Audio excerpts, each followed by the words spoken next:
this video 10 lazy natural habits that retain length. These habits will literally get you to waist length. These are tried and tested by yours truly. I have been natural for many years. I've tried a lot of things and I know what works when it comes to length retention, at least for my hair, and I'm sure for some of you guys.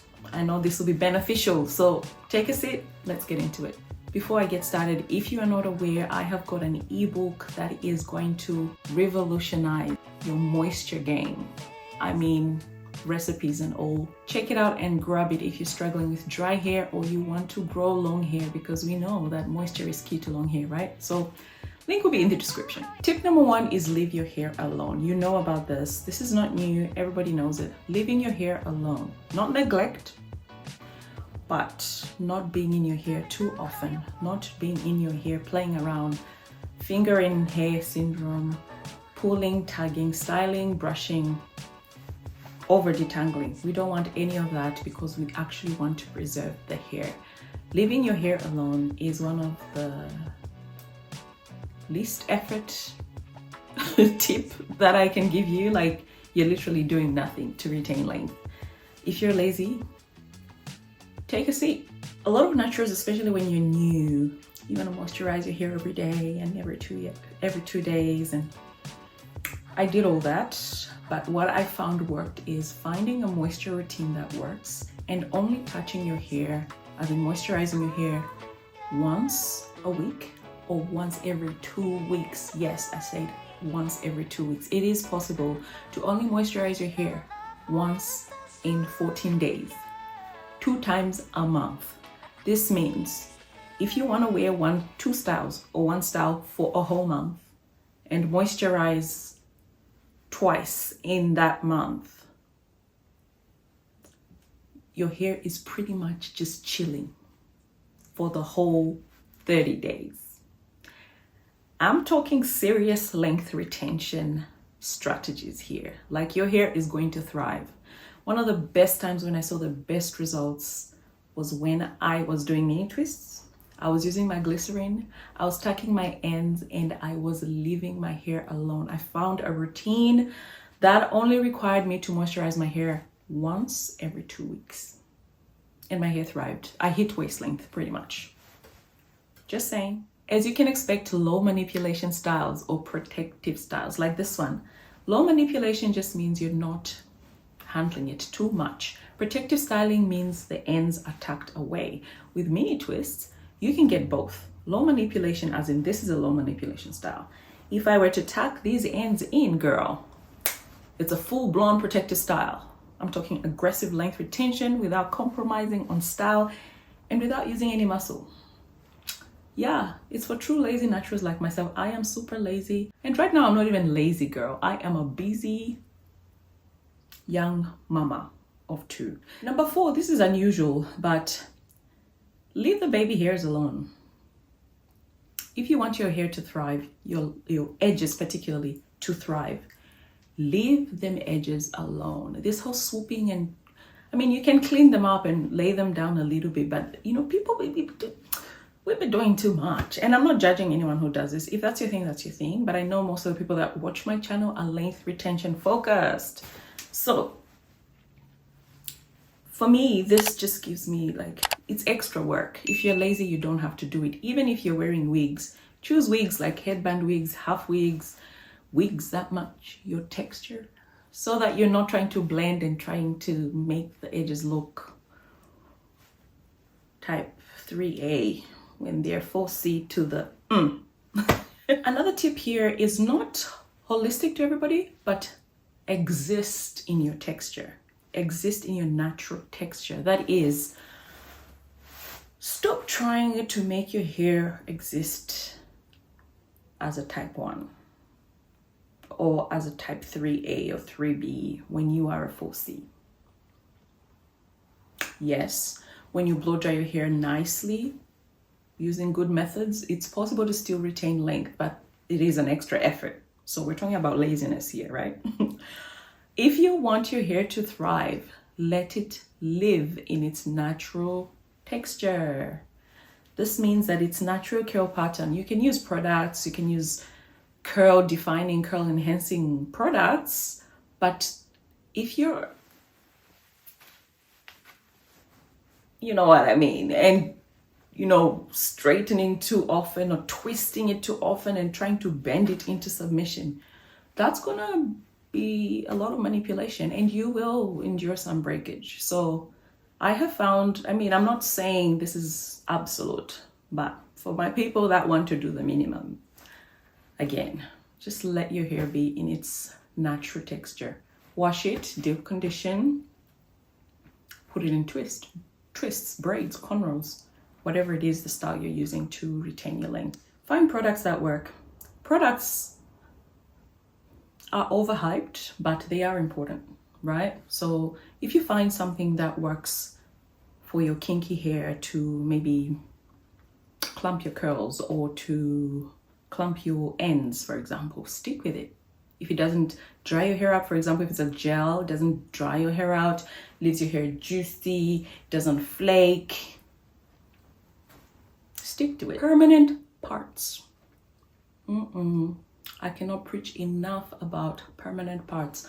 This is what I'm going to do. So I'm planning to rotate these parts. After a couple of months, I am going to redo the parts into fresher, cleaner parts, maybe brick style. I'm going to be leaving my hair alone and pretty much rotating that for a long time. And before people come at me and say, careful with the permanent parts because you're going to get thinning. Thinning is possible. If you overdo permanent parts, as in you only have the same part for years, it's likely. But when we say permanent parts, it's not a present sentence. You can always switch them up, but they're still permanent parts because if you switch them up twice, 3 times a year, to me, they're pretty permanent. They're permanent for the months. They're permanent for the months that you were rocking that same parting system. You know what I mean? So yes, be careful to not leave them forever and ever. Amen. But switch it up when you have to. A routine that works. My routine that works is being a twisted natural. Twist my hair. Chill out for a month, right? Moisturize twice a month or once a week, depending. Style my hair as I please. At the end of the month, I will wash my hair, condition, moisturize, stretch, moisturize well, lubricate well, stretch, and then I will start to unravel the twists and finger detangle and retwist. I actually have a routine now, so I'll do a video sharing with you guys what the routine is, and I'm gonna keep it on rotation. Keeping it on rotation, keeping that consistency, that is what's going to bring the length retention. You can't do it for 1 month and switch things up the next month, and the next month you're doing something else. And let's be honest, parting, combing, detangling the hair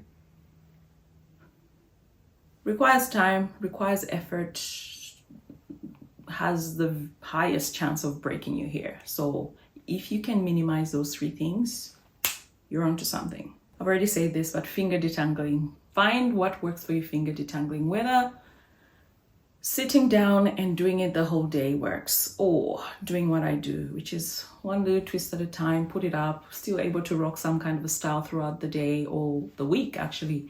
Use turbans, head wraps, wigs to conceal if things are not okay as you are retwisting, but then you're doing things at your own pace. It's not overwhelming because you're doing it at your own pace, one, and you're also using really tiny little parts. It's great. I like that routine. I'm not saying do it, but if you're looking for a routine, try this one. However, the point is whatever routine is working for you to be able to finger detangle, do that. If you want to use combs, use them less. Use a quality detangler. Do it gently, and I'll recommend unbrush. I'll leave it there. Finally, heat. I've got a love-hate relationship with heat. A lot of people say that heat works for them. For me, so far, it has not. And that's because the process of blow drying my hair comes with a lot of anxiety for me. I'm usually frustrated trying to get the kinks out, right? To stretch the hair. I am usually short for time, so I'm rushing. So I endure a lot of breakage. Sometimes it's painful. I will lose a lot of hair. Heat itself, particularly if you're just blow drying, it's not gonna do too much damage, right? It can actually help you with your routine. If I had the Rev Air, Lord knows, Rev Air, please begin to ship to Australia, please. Because if I had the Rev Air, I'll use some heat because it has less manipulation, right? When blow drying your hair, and you can use cool, air to dry your hair. Like there's so many options with it.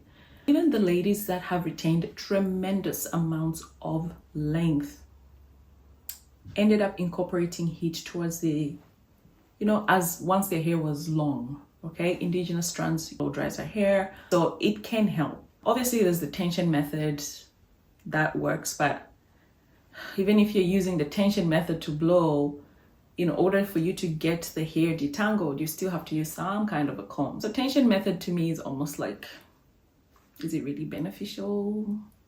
I don't know. But anyway, what I'm saying here is heat can work, but you need to know what you're doing. If you don't know what you're doing, maybe just stay away from it, especially if your stretching technique involves combing or some kind of a tool. If you're using heat to just dry your hair, or if you're using heat to just I don't know, lengthen the hair, and you're just holding it like this and letting warm air dry it, might actually work okay. But yeah, like I said, heat is I've got a love-hate relationship with heat. I have not mastered how to use it in a productive way, but I know it works for some, so it might work for you. And that's that, girl. I am done. Done. I will see you in the next video. I hope you enjoyed this one. Bye.